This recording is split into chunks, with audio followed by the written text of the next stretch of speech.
Hello, everyone, and welcome to some more horrific news.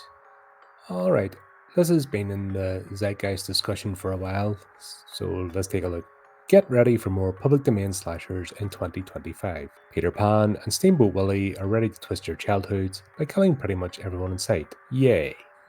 The release of Pooh, Blood and Honey a few years back gave birth to a rising trend in the B-movie horror genre. If you've ever wanted to see classic public domain characters like Bambi get reimagined as slasher villains with grim backstories and gruesome kills to dispense, the Twisted Childhood universe has got you covered. And wouldn't you know it, the space is growing with two new entries in 2025, both of which got trailers just ahead of the weekend. Our first is Peter Pan's Neverland Nightmare, which got a first look back at Comic-Con this past summer. The film sees a grown-up Wendy Darling embark on a quest to save her little brother Michael from an evil version of Peter Pan, played by Martin Portlock. According to director Scott Jeffrey, this is extremely darker to the Blood and Honey films, tone-wise, and that definitely appears to be the case. This version of Peter is kind of all over the place. At the start of the trailer, he's acting like Pennywise from It, then for the rest of it, he's kind of a mix between Michael Myers, the Joker, and also kind of the Grabber from Black Phone. It's an odd thing, even more so when it's teased that he can fly, and we can see him viciously murder a bunch of people before the title card hits. Next up is Screamboat, which isn't connected anyway to the TCU, but you wouldn't know that from the setup. This one is said to be more horror comedy, and centers on the mischievous mouse, stalking some New Yorkers on a late-night ferry ride. Gruesome as it looks, director Stephen Lamort told IndieWire the movie served two purposes. One, it could be a love letter to Steamboat Willie, which entered the public domain earlier this year, and two, it let him make a horror film in the Staten Island ferry,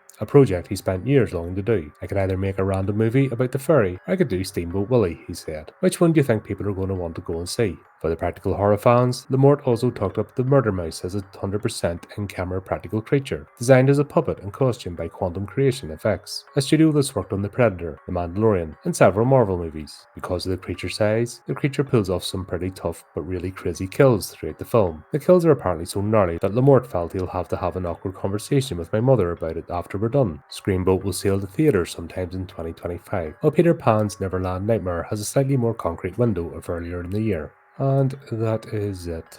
Right, yeah, we knew these were all coming, various characters getting into the public domain. If you've seen my reviews of Winnie the Pooh, my complaint about it is there's no sense of fun. I think with these sort of franchises and making them into slashers, you need a sense of fun. They should be comedy horror. People trying to make serious drama out of them, I don't think lands quite well. I think that's why there's mixed reviews. And I'm kind of on that side of things. You know, when they're trying to do, oh, this is super serious and grim and dark, that's fair enough, but not for these properties. If you're gonna use them, make fun of them, make them funny. You can do both. You can have a dark comedy at the end of the day. I just think the sort of people that are doing these are wee bit pretentious. That's what I'm getting the impression of, just pretentious people. And it's not, well, the truth is they're not landing. I know there's people who love them and stuff, and there's people you can just slap anything in front of and they'll lap it up, and that's fair enough. So if you're having fun, crack on. Screamboat sounds fun. I think Screamboat, if it's being handled the way it sounds, is what I'll be more up for. Just a daft comedy horror. Lots of cartoon violence, cartoon blood and gore, just making fun of the character.